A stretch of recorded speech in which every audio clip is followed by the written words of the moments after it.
Hello, j'espère que vous allez bien. Ça fait 3 fois que je recommence cette story. J'ai des plaques qui sont en train de me sortir. Tellement que ça me stresse et que j'ai des palpitations. Mais déjà, je voulais vous remercier vraiment pour tous vos messages, toutes vos pensées, toutes vos prières, tout.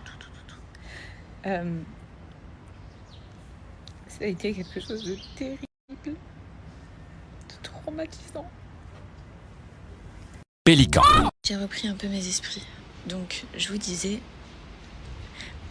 certains m'ont reproché, j'arrive pas à parler, j'arrive pas. Je souhaite à personne de vivre les émotions que j'ai vécues pendant cette dernière semaine. Il faut savoir, certains m'ont reproché, je crois pas que je vais réussir à parler, je vous dis la vérité.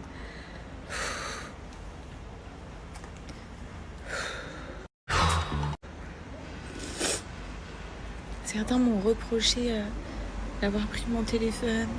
Je sais même pas par où commencer en fait. Bon, j'ai repris mes esprits par rapport aux stories que je vous ai faites tout à l'heure, c'était il y a quelques heures. Alors, donc ça va un peu mieux, j'ai soufflé entre deux. Je voulais vous dire, je vais revenir sur ce qui nous a été reproché, ce qui a pu nous être reproché. On a été dans l'obligation le spray de publier ce qu'on a mis sur Instagram par rapport à toute la médisance, la calomnie, les gens qui ont osé prendre la parole publiquement pour dénoncer un fait, enfin pour dénoncer le fait que notre accident était monté de toutes pièces et que tout était faux, sans avoir aucune carte en main, comme ça. Je me dis vraiment, ces gens-là sont capables de tout. Alors, vous avez dû voir, beaucoup de gens sur TikTok, un peu partout, ont pris la parole pour faire des vues forcément, pour faire des clics, etc. Pour surfer sur la vague d'un accident qu'on a eu, qui m'a littéralement marqué, et qui me marquera à vie. Donc voilà, déjà ça c'est le pourquoi sur Instagram. Hier, on s'est positionné et on a posté pour rétablir la vérité, pour montrer le spray. Je vais pas vous mentir que je prends des décontractants, là, sans citer le nom, pour ceux qui comprennent. Un traitement quelque chose qui me détend, on va dire, qui me canalise mes pensées, ma tristesse et mon choc. J'essaye d'en prendre le moins possible. Pour tout vous dire, depuis l'accident, j'en ai déjà pris que 2 fois. Mais voilà, quand je ressens que je suis vraiment pas bien, par exemple hier soir, j'ai pleuré, j'étais vraiment mal. Et du coup j'en ai pris un. Bref, ça c'est hors sujet. Je me perds et je vais sûrement me perdre dans ce que je vais vous raconter.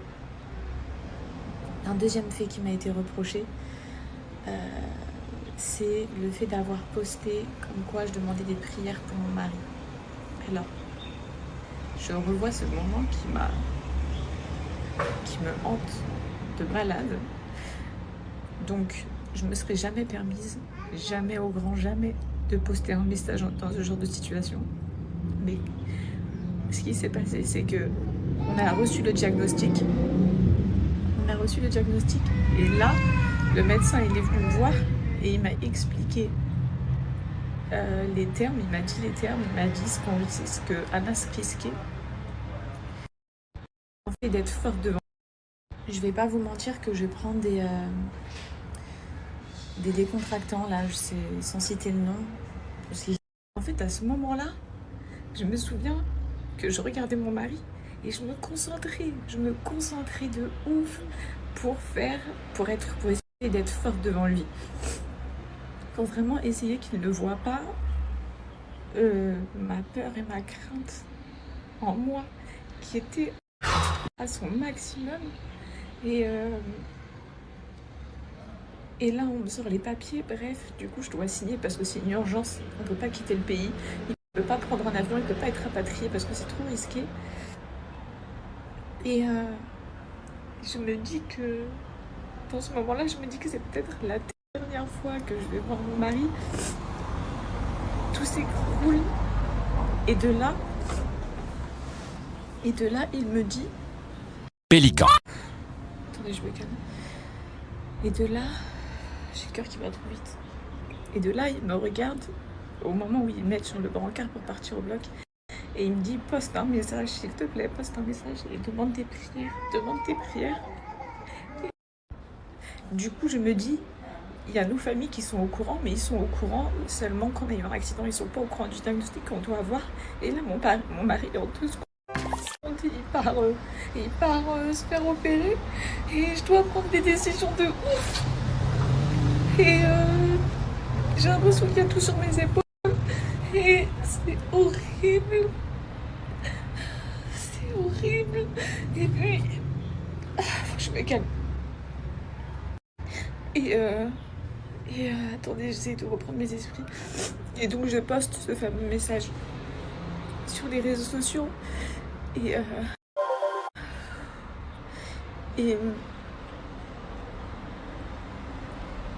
Et là, je demande juste des prières pour mon mari. Voilà les filles, voilà, je demande juste des prières parce que c'est le temps de l'opération, c'est l'heure la plus longue de ma vie. Je suis toute seule dans ma chambre d'hôpital. Je me dis qu'ils vont faire leur maximum et tout. Et je suis traumatisée. Je suis traumatisée à ce moment-là. Et là, il y a le médecin qui vient et qui me dit que ils sont en train de bien se passer, l'opération et tout. Mais ça veut pas dire que c'est terminé, tu vois. Du coup, je suis dans le mal de ouf. Et ça, c'était pour vous expliquer ce qu'on me reproche, comme quoi. Du coup, j'ai posté un message sur mes réseaux sociaux pour prier pour mon mari parce que les musulmans, vous savez que c'est bien de demander des prières. C'est bien de faire des doigts. Il y en a peut-être une d'entre Pélican. vous qui peut passer et ça peut faire toute la différence. Mais moi, je ne me serais jamais permise de mettre un message.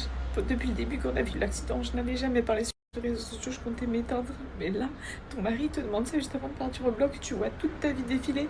Donc voilà, ça c'est le point pourquoi j'ai mis un message aussi sur les réseaux sociaux ce jour-là. Ce qu'on m'a reproché. J'essaye de me calmer les filles parce que mon but, je veux vraiment pas m'afficher sur les réseaux sociaux, pleurer, etc. C'est pour ça que depuis plusieurs jours, je me demandais quand est-ce que j'allais reprendre les réseaux, quand est-ce que j'allais vous parler, est-ce que j'allais y arriver. Et là, je sais pas, je me suis dit que il fallait que j'explique au moins ces deux points qu'on me reprochait. Après, je sais que c'est minime et qu'à côté de ça, j'ai reçu une vague de personnes qui m'apportaient leur soutien, etc. Et que ça c'était genre 10% les filles. J'en ai conscience que c'était 10%. Mais vous voyez, je commence à faire des plaques rouges partout. Mais je me devais d'alléger mon cerveau et de rétablir un petit peu la vérité, d'apporter mes explications. Vous donner ma version des faits. Donc voilà pourquoi on s'est prononcé ces derniers temps. Enfin, pas pourquoi on s'est prononcé, mais voilà pourquoi on s'est prononcé vis-à-vis de l'accident sur nos réseaux sociaux. Une première fois, juste pour demander des prières du plus profond de notre cœur. Dans un moment comme ça, mais à quelle heure tu vas penser à chercher la compassion des gens ou quoi? Tu cherches juste à sauver la personne qui t'est le plus chère et tu crois en Dieu, donc tu crois à toutes ces personnes avec qui tu partages ton quotidien tous les jours et tu te dis que tu vas leur demander de l'aide. Voilà, tu vas leur demander de l'aide, tout simplement. Pour ce qui est des personnes qui ont calomnié sur nous, qui nous ont descendu, qui ont fait des vidéos de plus d'1 minute pour nous descendre, comme quoi notre accident était faux, comme quoi tout était monté de toutes pièces, comme quoi mon mari n'avait pas une égratignure, alors que je tiens à rappeler qu'il a quand même eu hémorragie interne, déchirure abdominale, perforation des intestins. Moi, je suis tombée dans les pommes pendant le choc. Mon mari, il a cru que j'étais morte. J'avais les yeux grands ouverts, les yeux blancs grands ouverts, comme ça. à côté de lui pendant plusieurs minutes. Lui, il n'arrivait plus à respirer. Donc, le pauvre, il n'arrivait pas à m'atteindre, parce qu'il était bloqué dans la voiture. Il n'arrivait pas à m'atteindre, il n'arrivait pas à me parler. Et il pensait que j'étais morte, vous vous rendez compte les filles? Le choc psychologique que lui, que moi, on a eu. Et je me souviens que je me suis réveillée, j'ai tourné ma tête dès qu'on a eu l'impact. J'ai vu mon mari qui était à côté de moi et qui m'a regardé et qui m'a dit, qui m'a soufflé parce qu'il n'arrivait pas à respirer, il n'arrivait pas à parler. Il m'a soufflé, j'ai cru que tu étais morte. Moi, j'ai pas compris. Et ensuite, il m'a dit, j'arrive pas à respirer. Après, j'ai des trous dans tout ce qui s'est passé. Il n'y avait aucune blague dans ce qu'on a vécu. C'était que du réel, c'est que du réel. Je souhaite à personne de vivre ça. Il y a plein de gens qui ont déjà vécu un accident, qui m'ont écrit, qui m'ont apporté leur témoignage et tout. C'est horrible, les filles. C'est horrible. Franchement, faites hyper attention sur la route. On n'était pas fautifs. J'en tremble. On n'était pas fautifs. On était comme ça, on roulait sur notre voie. On avait un chauffeur privé. Et il y a une voiture sur la voie de gauche qui a doublé d'un coup devant nous. Alors qu'on roulait après, je pense, vers 100 km/h. C'était une deux voies. Enfin, on roulait vite quand même, mais pas en mode excès de vitesse. Et la voiture, elle a été à 1 minute, les filles. Elle a doublé et elle nous a fait un face-à-face. Et direct, je suis tombée dans les pommes. Direct. Ma tête, elle a tapé. J'ai des brûlures, je sais plus si je vous l'ai dit. J'ai des brûlures au niveau des hanches. C'est du superficiel, moi. Brûlures au niveau des hanches. Sur ma peau, hématome. J'ai eu un truc, je sais plus l'appellation au niveau de mon muscle de cette épaule. Ma tête, elle a claqué ici. Et elle a claqué ici. Et Anas, tout son ventre. Tout son ventre. Il y a quelque chose que je ne sais pas préciser. Oui, mon chéri. Pendant l'accident, on avait nos ceintures. Mais c'était pas des ceintures homologuées. En fait, c'était pas des ceintures comme ça et au niveau de la taille. C'était juste une ceinture au niveau de la taille, comme dans les avions. Et c'est ce qui a fait que Anas, il a eu tout ce qu'il a eu au niveau du ventre. Parce que vu qu'on a été projeté en avant, retenu uniquement à l'abdomen, et ben lui, ça a été un désastre pour lui. Et moi, je vous explique pourquoi je pense que j'ai pas eu ça. Ma ceinture, elle était pas bien serrée au niveau de mon abdomen. Anas, elle était vraiment contre sa peau. Moi, elle était lâche. Et je me souviens, quand je l'ai mise, je l'ai pas resserrée. Exactement comme dans l'avion, c'est les mêmes ceintures. Et du coup, vu que j'ai fait un malaise, je me souviens pas, mais j'ose imaginer que mon corps, du coup, il a été projeté et il s'est fait rattraper à la dernière seconde, du coup, sur mes hanches. Vous voyez, mon corps, il a dû se lever. Et du coup, moi, ça m'a tapé sur les hanches. C'est pour ça que j'ai des brûlures au niveau des hanches et des hématomes. Alors que lui, vu que sa ceinture était ici, lui, le choc, il a été trop fort. Et vu que notre haut du corps, il n'a pas été retenu à cause du fait qu'on n'avait pas une vraie ceinture, entre guillemets, et bien, c'est ce qui fait qu'on a eu tous ces dégâts-là. Heureusement, on avait quand même nos ceintures, même si c'est désastreux et que c'est très grave et que sur le moment, on n'y a pas pensé en montant dans cette voiture. En fait, c'était pas une ceinture correcte. Parce que si ça aurait été là, ça aurait retenu tout notre corps. Et je pense que Anas, il n'aurait pas eu ce qu'il a eu. Puisque le choc n'aurait pas été uniquement à l'abdomen. Vous voyez, on aurait été vraiment retenu tout entier. Et voilà. Je crois que je vous ai à peu près raconté les grandes lignes. À savoir qu'il y a aucune autre victime dans cet accident. Notre conducteur a eu des égratignures au niveau des bras et des jambes, mais rien de grave, superficiel. Vraiment des toutes petites égratignures. Et lui, il avait sa ceinture. Il avait la vraie ceinture à l'avant. Et la voiture d'en face qui nous est rentrée dedans, c'était un monsieur qui était tout seul dans son véhicule et il n'a absolument rien eu. Pour ce qui est des gens qui ont calomnié, dit tout ce qu'ils ont dit, incitation à la haine, parce que quand tu calomnies comme ça sur quelque chose d'aussi gros avec des propos qu'ils ont pu tenir, c'était vraiment pour inciter à la haine, comme quoi on est des mythos, comme quoi on joue sur un accident. Désolée. Comme quoi, voilà, c'est une supercherie, tout ça. Je vais pas me fatiguer dans ces histoires-là, je vous avoue que je suis déjà assez épuisée. En rentrant, on ira... on a déjà un avocat, on va porter plainte contre ces personnes-là. Oui, mon amour. Et puis ça se réglera en justice. Oh, ma chérie.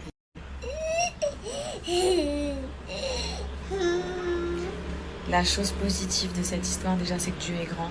On aurait pu... enfin, l'accident était grave, donc ça aurait pu être bien bien pire. Et mon fils n'était pas là. Mon fils a été épargné. On se faisait une soirée en amoureux. On allait dormir dans le désert ce soir-là, que tous les deux. Et ça s'est passé directement sur l'allée. Voilà, je crois que je vous ai tout dit.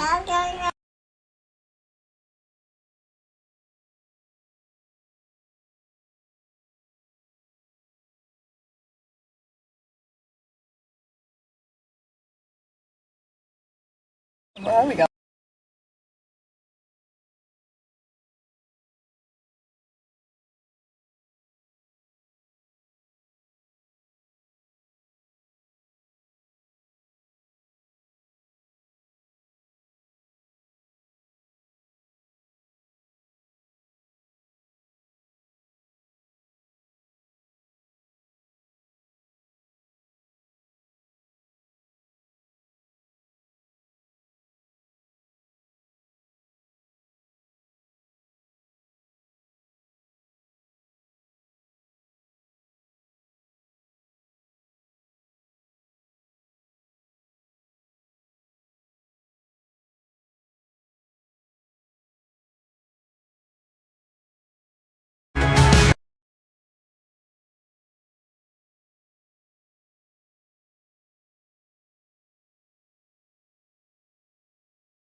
Vous savez quoi, les filles, subhanallah, on a pris plein de fois des drivers par la même agence et on ne mettait jamais nos ceintures à l'arrière. Je vous dis la vérité. Je fais vraiment de la prévention, mettez vos ceintures, c'est tellement important. On ne la mettait pas. Et ce jour-là, on est monté et le chauffeur, dès le départ, nous a dit mettez vos ceintures s'il vous plaît à l'arrière. Et on a mis nos ceintures. Est-ce que vous vous rendez compte? Si vous voyez, il y a des gens comme ça. Il y a des gens comme ça. Si vous voyez, il y a des gens comme ça.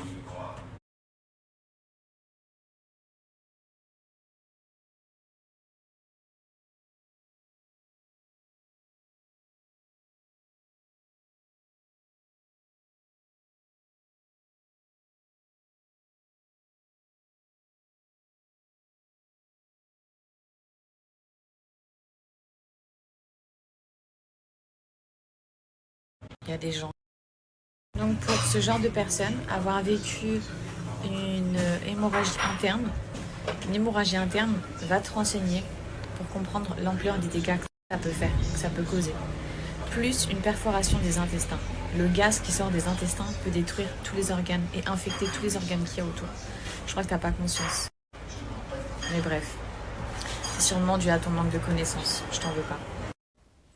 Merci vraiment, je reçois une avalanche de messages, vous êtes trop gentils, j'avais trop peur de vous montrer mes émotions et d'être jugée sur ça. Voilà, je pense que c'est mes dernières stories de la journée.